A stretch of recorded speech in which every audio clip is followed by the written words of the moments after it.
The cardiovascular system. How does it relate to nutrition? Well, that's what we need to work on figuring out.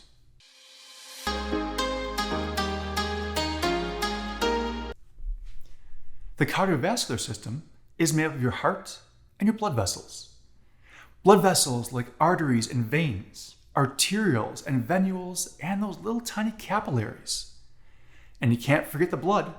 The blood is what fills the entire system and is transported throughout your entire body.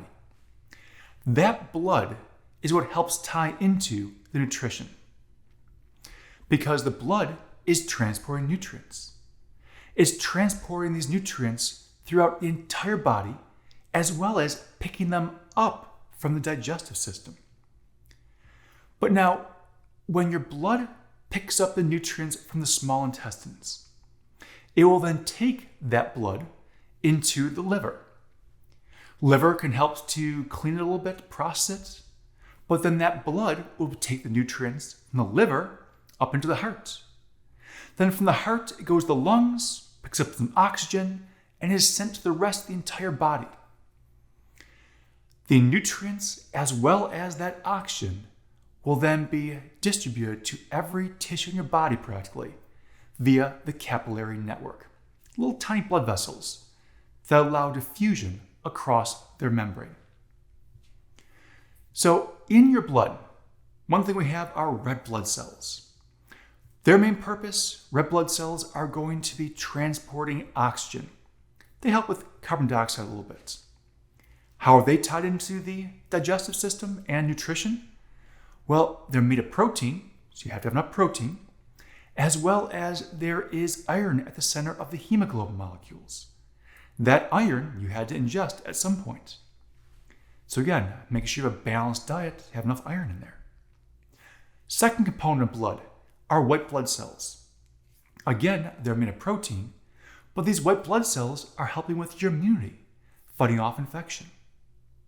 Third component is going to be platelets. Platelets are what help with blood clotting. So if you get cut, that's what helps your cut from stopping bleeding. And again, all these need components of things from our diets.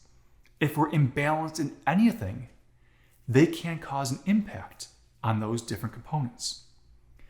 Because, for example, if you don't have enough iron in your diet, you can't have enough red blood cells. If you don't have enough red blood cells, that can be a form of anemia, which then can cause major health problems down the line.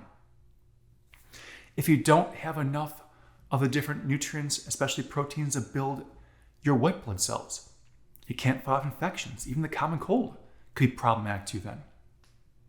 If you don't have enough of the protein to build up the platelets, as well as the proteins to make the enzymes that help the platelets work, you'll have a problem with blood clotting.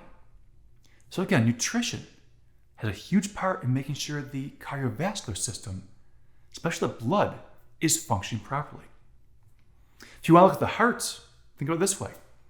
The heart is a muscle that needs energy. That energy comes from glucose, comes from the nutrition that you ingest. Or another example, the brain. Your brain will metabolize about 6 grams of glucose an hour at minimum to make sure you're not confused, potentially going into a coma, or even worse. If you're really using your brain, you're thinking a lot, you're processing, you're studying, you're using more than that 6 grams of glucose.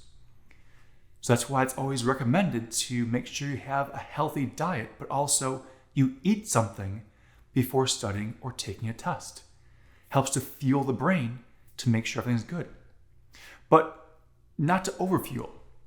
Trying to grab a high sugar drink just to get a whole lot of carbohydrates in, that's going to backfire.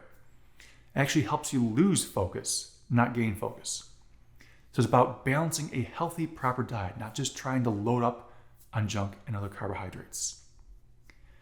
And then you have, I'm sure, some different blood tests that you may have had in the past. Maybe your doctor ordered a test for looking at lipid levels, cholesterol, trying to see about your heart health. Maybe you had a glucose test to see about your level of glucose in your blood, to see if you're at risk for diabetes, or if you have diabetes, trying to manage it. You're going to have also albumin tests. Albumin tests can look at your liver and your kidney function. Can tell if you're dehydrated. Are you having enough water in your diets? Or a bilirubin test. Look at the liver. Is it functioning properly? Is it processing the nutrients that you're trying to bring in? Making sure everything is working as it should. So the cardiovascular system has a whole lot of things tied to nutrition to make sure a body functions properly. So until the next video,